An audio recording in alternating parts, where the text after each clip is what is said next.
The Pacific, a region so vast, it covers more than a third of the Earth's surface. An area large enough to hold all of the world's land masses combined. Scattered throughout this enormous expanse of water are the Pacific's small island developing states, or SIDS. These SIDS are home to some of the world's most unique cultures and stunning environments, both above and below the ocean waves. On an ever-changing planet, these islands represent an oasis in time where people have lived in harmony with the environment that surrounds them. But this idyllic island lifestyle is being threatened by actions within the islands and from far beyond their shores. Climate variability, extremes in weather, and natural disasters are ever persistent features of island existence. Floods in urban areas of high island states such as Fiji, Samoa, and Vanuatu are almost annual events. Low-lying island atolls like those found in the Marshall Islands and Tuvalu are finding it harder to manage their rapidly depleting water resources amidst the backdrop of extreme droughts and increasing populations. And in an effort to keep pace with the global modernization, many islands are abandoning traditional conservation practices, which impacts the land, water, and very culture that has sustained them through thousands of years of existence. These practices, if continued, could permanently damage the fragile resources, making life in paradise obsolete. In the early 1990s, the Global Environment Facility, or GEF, was created, becoming the key global financial mechanism for the protection of the global environment and the promotion of environmental sustainable development. In 2009, GEF supported for an innovative project entitled Implementing Sustainable Water Resources and Wastewater Management in Pacific Island Countries, or the GEF Pacific IWRM project was initiated.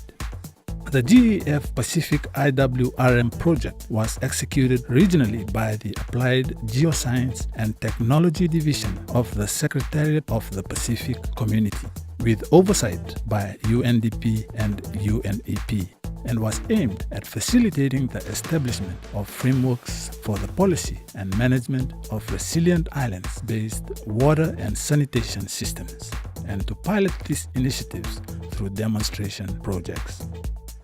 14 island nations then participated with the common goals of raising the quality of life for Pacific Islanders. Each island's individual project manager initiated the establishment of a baseline for their projects, starting from the ground up. They first needed to find and train individuals to develop the necessary skills for integrated water and environmental management, with an emphasis placed on the establishment and operation of national and local level coordinating bodies of IWRM. Then IWRM initiatives needed to be implemented by creating a results-based management system to guide the monitoring and evaluation of their projects. Finally, the overall IWRM strategy would have to be coordinated on a national level to ensure its success and sustainability. Although every island nation shares the common need for integrated water resource management, each country developed and implemented their own unique strategy for the development of practical experience and critical aspects of water resource and sanitation management.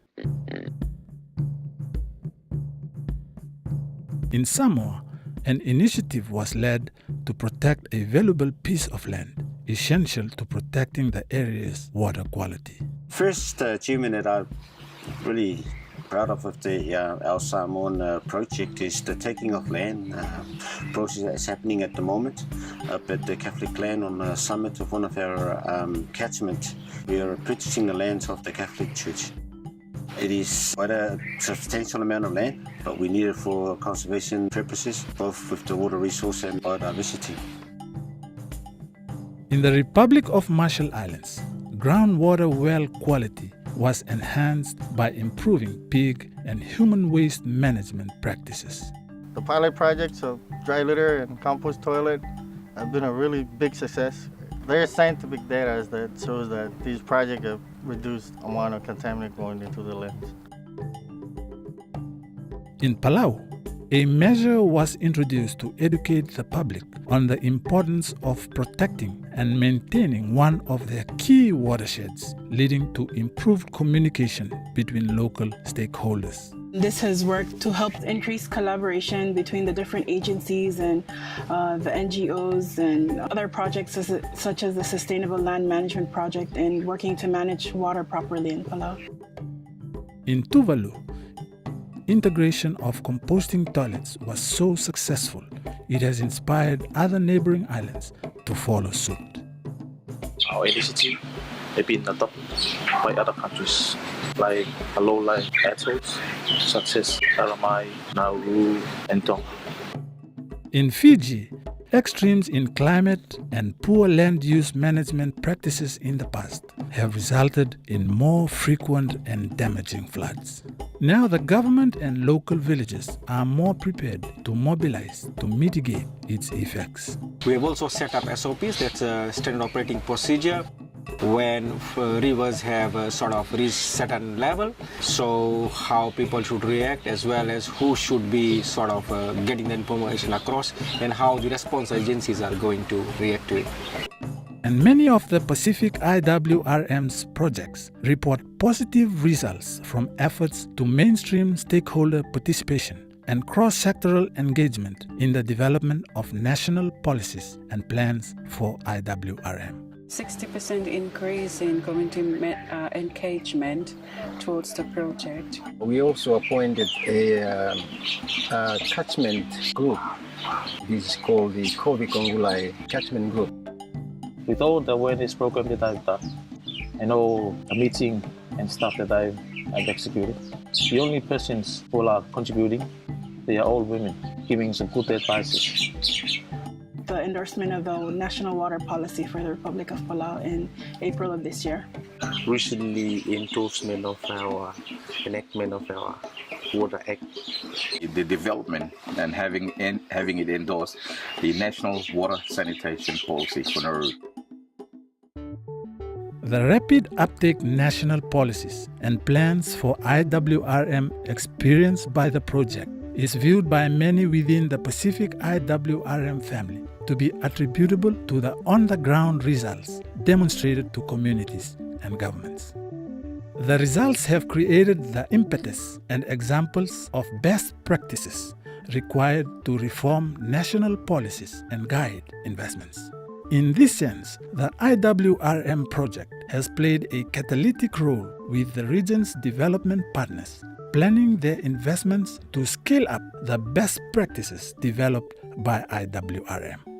As the Pacific IWRM's 5-year inception phase draws to a close, one of the most important aspects that come from the completion of such a wide-scale yet targeted program are lessons like these that have been learned along the way. Building and putting together the people who are going to support the project. Because they are the people that actually will help you do the road mapping, the planning, the decision making, just help you get through. If you keep your stakeholders informed, the more they know the project and the more likely they are to help you with getting the project implemented. Where every agencies that are implementing non-government organizations, the provincial level, appreciating the benefit of being integrated. When we have an active steering committee in the middle with an inactive apex body on top, we won't have any successful IWRM project at the end. But if we have active contributions from top to bottom, bottom to top, we will have a fantastic project result. If you can get the the hierarchy, Prime Minister, a government member, to buy into the activities that you have and can see the benefits, you're one step ahead of everybody else.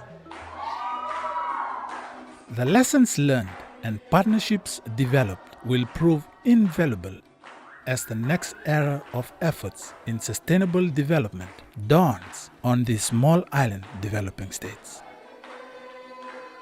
To sustain human life on these fragile ecosystems requires not only long-term dedication to protecting the purity of its water resources, but also maintaining the critical links between land, water, and coastal systems.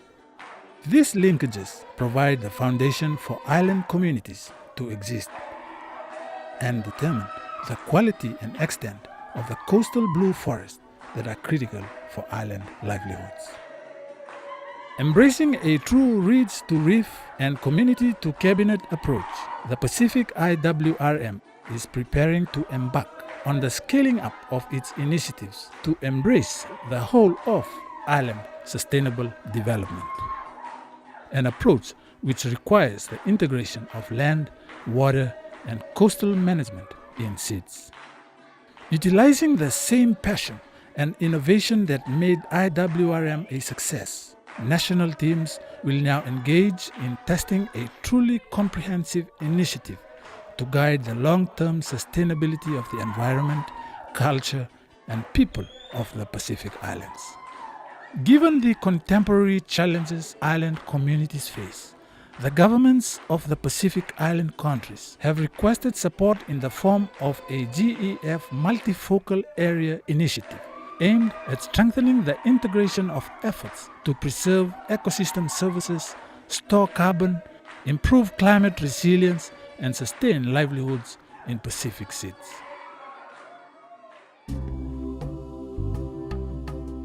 The past 5 years might have laid the groundwork, but the next 5 will prove to be even more critical as momentum will need to be accelerated and new obstacles overcome. The future of life on Pacific Islands hangs on maintaining the delicate balance between finding its economic independence without sacrificing its two most vital resources, their people and their environment.